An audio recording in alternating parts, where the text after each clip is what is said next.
Hi friends, ഒരു 2.5 ലക്ഷം രൂപയൊക്കെ പറഞ്ഞിട്ട് നിങ്ങളൊരു സോളാറിൻ്റെ ഡീല് ഫിക്സ് ചെയ്തതെന്ന് വിചാരിക്കും. പക്ഷേ ഒരു വർക്ക് കഴിയുന്ന സമയത്ത് ഒരു 3 ലക്ഷം രൂപയുടെ ബില്ലുമായിട്ട് വന്നാൽ എങ്ങനെയിരിക്കും? അപ്പോൾ നിങ്ങൾ ചോദിക്കുന്ന സമയത്ത് അവർ പറയും, സാർ ഇത് എക്സ്ട്രാ ചാർജാണ്, ഇത് എക്സ്ട്രാ വർക്കാണ് എന്നൊക്കെ. അപ്പോൾ സോളാർ കൊട്ടേഷനുകളിൽ ഹിഡൻ ചാർജുകൾ നമ്മൾ മനസ്സിലാക്കിയില്ലെങ്കിൽ ഇങ്ങനെയൊരു ട്രാപ്പ് നിങ്ങളും പെടാനായിട്ട് സാധ്യതയുണ്ട്. ഇന്നത്തെ വീഡിയോയിലൂടെ നമ്മൾ പറയുന്നത് കൊട്ടേഷൻ്റെ ഒരു റിയൽ ട്രൂത്തിനെ പറ്റിയാണ്. സോളാർ വെക്കാൻ ആഗ്രഹിക്കുന്നത് ശ്രദ്ധിക്കേണ്ട ഏറ്റവും പ്രധാനപ്പെട്ട 21 പോയിന്റുകളിലെ 16ാമത്തെ വീഡിയോ ആണ് ഇന്ന് നമ്മൾ അപ്ലോഡ് ചെയ്യുന്നത്. എല്ലാവർക്കും ഈ വീഡിയോയിലേക്ക് സ്വാഗതം. പലർക്കും ഒരു ചിന്തയുണ്ട്, കൊട്ടേഷനിൽ പറഞ്ഞിട്ടുള്ള ടോട്ടൽ എമൗണ്ട് ആണ് ഫൈനൽ എന്നുള്ളത്.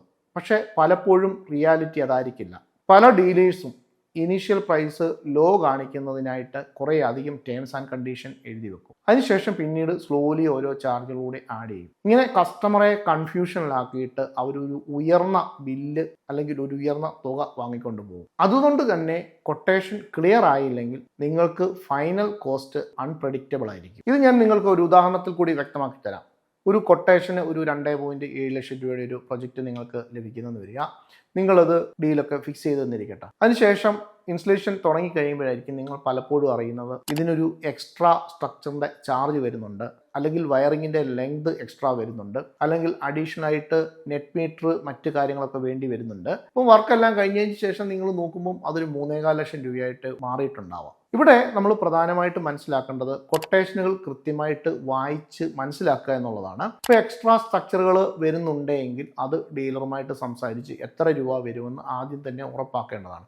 ചില സാഹചര്യത്തിൽ ഒരുപക്ഷെ പറയാൻ പറ്റില്ല എങ്കിൽ നിങ്ങൾ വർക്ക് തുടങ്ങുന്നതിന് മുൻപ് അവരുമായിട്ട് ഒരു തീരുമാനത്തിൽ എത്തേണ്ടതാണ്. അതുപോലെ തന്നെ വയറിങ്, പലപ്പോഴും പല ആളുകളുടെയും മീറ്ററുകളൊക്കെ ഗേറ്റിനോട് ചേർന്നായിരിക്കും ഇരിക്കുന്ന. അത്തരം സാഹചര്യങ്ങളൊക്കെ ഒരുപക്ഷെ വയറിങ്ങിന് എക്സ്ട്രാ പൈസ വരും. അതൊക്കെ ആദ്യം തന്നെ നിങ്ങളോട് പറഞ്ഞ് അതൊക്കെ കൊട്ടേഷനിൽ ആഡ് ചെയ്യുവാനായിട്ട് കഴിയുന്ന കാര്യങ്ങളായിരിക്കും. അതുപോലെ തന്നെ മറ്റൊരു പ്രധാനപ്പെട്ട കാര്യമാണ് നെറ്റ് മീറ്റർ എന്ന് പറയുന്നത്. KSEBിയുടെ സൈഡിൽ നിന്ന് നെറ്റ് മീറ്റർ തരുന്നത് കൊണ്ട് തന്നെ നമ്മളതിന് പണം മുടക്കേണ്ടതായിട്ട് വരില്ല. പക്ഷേ KSEB അത് തരുന്നില്ല എങ്കിൽ നമ്മൾ നെറ്റ് മീറ്റർ വാങ്ങിച്ചു കൊടുക്കേണ്ടതായിട്ട് വരും. അപ്പോൾ അത്തരം പൈസയൊക്കെ വരികയാണെങ്കിൽ അത് എത്ര രൂപയാണ് എക്സ്ട്രാ വരുന്നത് തുടങ്ങിയ കാര്യങ്ങളൊക്കെ നമ്മൾ ചോദിച്ച് കൃത്യമായിട്ട് മനസ്സിലാക്കിയിരിക്കണം. പലപ്പോഴും ഇത്തരം കാര്യങ്ങൾ കൊട്ടേഷൻ എഴുതി ചേർത്തിട്ടുണ്ടെങ്കിൽ തന്നെ കസ്റ്റമർ ഇതൊന്നും മെൻഷൻ ചെയ്തിട്ടുണ്ടാവില്ല. അതുകൊണ്ട് തന്നെ കൊട്ടേഷൻ വായിക്കാതെ നിങ്ങൾ എഗ്രിമെൻറ്റ് സൈൻ ചെയ്യാതിരിക്കുക.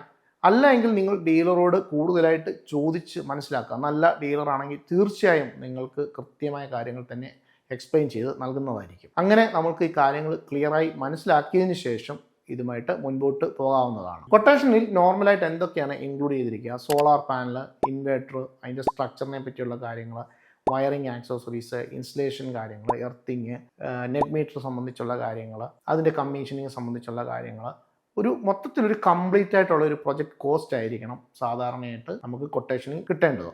ചില പ്രത്യേക സാഹചര്യങ്ങളൊക്കെ അതിന് മാറ്റം വരാം. പക്ഷെ അത് കസ്റ്റമറും ഈ വെണ്ടറുമായിട്ട് ഒരു ഡീല് എത്തിയതിന് ശേഷം വേണം മുൻപോട്ട് പോകാനായിട്ട്. ഹിഡൻ ചാർജുകൾ എവിടെയൊക്കെയാണ് സാധാരണ വരുന്നത്? അത് സ്ട്രക്ചറിൻ്റെ ഹൈറ്റ് കൂട്ടിക്കഴിഞ്ഞാൽ വരാം, ഡിസൈനുകളിൽ മാറ്റം വന്നാൽ വരാം, നമ്മൾ ആദ്യം പറഞ്ഞതുപോലെ തന്നെ വയറിംഗ് ഡിസ്റ്റൻസ് കൂടിക്കഴിഞ്ഞാൽ വരാം, എർത്തിങ് മെറ്റീരിയലോ അല്ലെങ്കിൽ ലൈനിങ് അറസ്റ്റ് റിലേറ്റ് ചെയ്തുള്ള മെറ്റീരിയലുകളോ ഉള്ള മാറ്റങ്ങൾ കൊണ്ട് വരാം. ഇതുമായിട്ട് ബന്ധപ്പെട്ടുള്ള സിവിൽ വർക്കുകൾ കൂടുതലായിട്ട് വന്നാൽ വരാം. നെറ്റ് മീറ്റർ ലഭിക്കുന്നില്ല എങ്കിൽ വരുന്ന പൈസ വരാം. ചിലപ്പോൾ ഡോക്യുമെൻറ്റേഷൻ ചാർജ് എന്നൊക്കെ പറഞ്ഞ് അഡീഷണൽ ആയിട്ട് ചാർജ് ചെയ്യാം. ട്രാൻസ്പോർട്ടേഷൻ എന്ന് പറഞ്ഞിട്ട് അഡീഷണൽ ചാർജ് ചെയ്യാം. അപ്പോൾ ഇത്തരം കാര്യങ്ങളൊക്കെ നിങ്ങൾ ക്ലിയർ ആക്കിയതിന് ശേഷം ഒരു ഫൈനൽ കോട്ട് വാങ്ങിയിട്ട് എപ്പോഴും ഇൻസ്റ്റാൾ ചെയ്യുന്നതാണ് നിങ്ങളുടെ ഒരു സേഫ്റ്റിക്ക് നല്ലത്. വളരെ ട്രാൻസ്പെറൻ്റ് ആയിട്ടുള്ള ഒരു കൊട്ടേഷനാണ് നിങ്ങൾക്ക് ലഭിക്കുന്നതെങ്കിൽ അതിൻ്റെ അഡ്വാൻറ്റേജ് എന്തൊക്കെയായിരിക്കും? നിങ്ങൾക്ക് ഒരു കൺഫ്യൂഷൻ ഉണ്ടാവില്ല. അതുപോലെ തന്നെ അൺഎക്സ്പെക്റ്റഡ് ആയിട്ടുള്ള കോസ്റ്റ് ഉണ്ടാവില്ല. ആ സ്മൂത്തായിട്ട് ആ പ്രൊജക്റ്റ് കംപ്ലീഷൻ ചെയ്ത് ലഭിക്കുന്നതാണ്. ഇത്തരത്തിലുള്ള പല ഗുണങ്ങളും ട്രാൻസ്പെറൻ്റ് ആയിട്ടുള്ള ഒരു കൊട്ടേഷൻ വഴി നമുക്ക് ലഭിക്കുന്നതാണ്. ഇനി ഇത്തരത്തിലുള്ള പ്രശ്നങ്ങളിൽ നിങ്ങൾക്ക് പെടാതിരിക്കാനായിട്ട് എന്താ ചെയ്യാൻ പറ്റുന്നത്? ഡീറ്റെയിൽഡ് ആയിട്ടുള്ള കൊട്ടേഷൻ നിങ്ങൾക്ക് ചോദിക്കാൻ പറ്റും. അതുപോലെ തന്നെ എക്സ്ട്രാ എന്തൊക്കെ വരാൻ സാധ്യതയുണ്ടെന്ന് ക്ലിയർ ആയിട്ട് ചോദിച്ച് മനസ്സിലാക്കാം. പ്രൊജക്റ്റിൻ്റെ ഒരു ടോട്ടൽ എമൗണ്ടിനെ പറ്റി കൺഫർമേഷൻ വാങ്ങാം. ഡൗട്ട് ഉണ്ടെങ്കിൽ കൃത്യമായിട്ട് ക്ലാരിറ്റി എടുത്തതിന് ശേഷം മാത്രം ഡീലുമായിട്ട് മുൻപോട്ട് പോകാനായിട്ട് ശ്രദ്ധിക്കേണ്ടതാണ്. ക്ലിയർ കൊട്ടേഷൻ എന്ന് പറയുന്നത് 100% ഒരു ടെൻഷൻ ഫ്രീ പ്രൊജക്റ്റ് എന്നുള്ളതാണ്. സോളാർ വാങ്ങുമ്പോൾ കെയർലെസ് ആയിട്ടാണ് നിങ്ങൾ തീരുമാനങ്ങൾ എടുക്കുന്നതെങ്കിൽ അതൊരു ഫിനാൻഷ്യൽ ബർഡൻ ആവും. സോളാർ വാങ്ങുമ്പോൾ സ്മാർട്ടായിട്ടാണ് നിങ്ങൾക്ക് ഡിസിഷൻ എടുക്കാൻ കഴിയുന്നതെങ്കിൽ അതൊരു ലൈഫ് ടൈം ബെനിഫിറ്റ് ആയിട്ട് മാറും. ക്ലിയർ ആയിട്ടുള്ള ഒരു കൊട്ടേഷൻ ലഭിക്കേണ്ടതിൻ്റെ ആവശ്യകതയെ പറ്റിയും അതുവഴി നിങ്ങൾക്ക് ലഭിക്കുന്ന ബെനിഫിറ്റിനെ പറ്റിയുമാണ് ഇന്ന് നമ്മൾ ഈ വീഡിയോയിലൂടെ ഡിസ്കസ് ചെയ്തിരുന്നത്. ഈ വീഡിയോ യൂസ്ഫുൾ ആയ ലൈക്ക് ചെയ്യാനും ഷെയർ ചെയ്യാനും മറക്കാതിരിക്കുക. സോളാർ വെക്കാൻ ആഗ്രഹിക്കുന്നവർ ശ്രദ്ധിക്കേണ്ട ഏറ്റവും പ്രധാനപ്പെട്ട 21 കാര്യങ്ങളിലെ 16ാമത്തെ വീഡിയോ ആയിരുന്നു ഇത്. ബാക്കിയുള്ള പോയിന്റുകളെ പറ്റി വിശദീകരിക്കുന്ന വീഡിയോയും ഉടൻ തന്നെ നമ്മൾ അപ്ലോഡ് ചെയ്യുന്നതാണ്. സോളാറിനെ പറ്റി അറിയാനും പഠിക്കാനും മനസ്സിലാക്കാനും ഒക്കെ നിങ്ങൾ ആഗ്രഹിക്കുന്നുവെങ്കിൽ ഈ ചാനൽ സബ്സ്ക്രൈബ് ചെയ്യാനും ഫോളോ ചെയ്യാനും മറക്കാതിരിക്കുക. കൂടുതൽ സോളാർ നേച്ചർ ടെക് വീഡിയോകളുമായി നമുക്ക് വീണ്ടും കാണാം. നന്ദി, നമസ്കാരം.